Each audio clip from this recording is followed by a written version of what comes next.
ఈయన ఏదో అక్కడ ప్రజల మీద చాలా ప్రేమ ఉన్నట్టుగా ఈయన మాట్లాడే మాటలు చూసినప్పుడు ఆశ్చర్యం అనిపించింది అధ్యక్ష.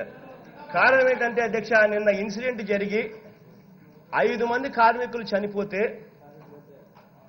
మంత్రి గారు అచ్చెన్నాయుడు గారు అదే శాఖకు మంత్రిగా ఉన్న వ్యక్తి మరి ఎందుకు మాట్లాడుతున్నారు సార్ ఈరోజు? మరి ఎందుకు మాట్లాడుతా ఉన్నారు? అదే కనీసం పోయి చూడడానికి కూడా పోలా. చంద్రబాబు నాయుడు గారే మామూలుగా వెళ్ళాలి. మనుషులు 5 మంది చనిపోతే ముఖ్యమంత్రిగా ఉన్న వ్యక్తి కనీసం పోయి చూడాల్సిన ధర్మం ఉంది. అటువంటిది ముఖ్యమంత్రి గారు పోరు. ముఖ్యమంత్రి గారు ఇక్కడ సబ్జెక్ట్ ఉండి ఉన్నారు, నేను కూడా ఉన్నాను సబ్జెక్ట్ ఉండి. వెంటనే అధ్యక్ష జిల్లా ఇన్ఛార్జ్ మంత్రి అయ్యన్న పాత్రి గారికి, ఆ జిల్లాకు చెందినటువంటి సుజాతమ్మ గారికి, అదేవిధంగా మాణిక్యాలరావు గారికి 3 పంపించాం అధ్యక్ష.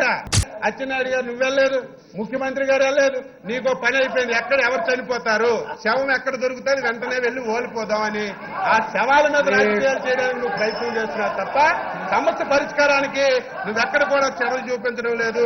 చనిపోయిన వారిని అవమానించే వాళ్ళని ఎవరిని చూడలేదు అధ్యక్ష, ఒక అచ్చెన్నాయుడు గారిని చూస్తా ఉన్నా. నిజంగా ఎవరైనా చనిపోతే ముఖ్యమంత్రి అనే వ్యక్తి పోవాలి. 5 మంది చనిపోయారు, అక్కడ కనపడరు.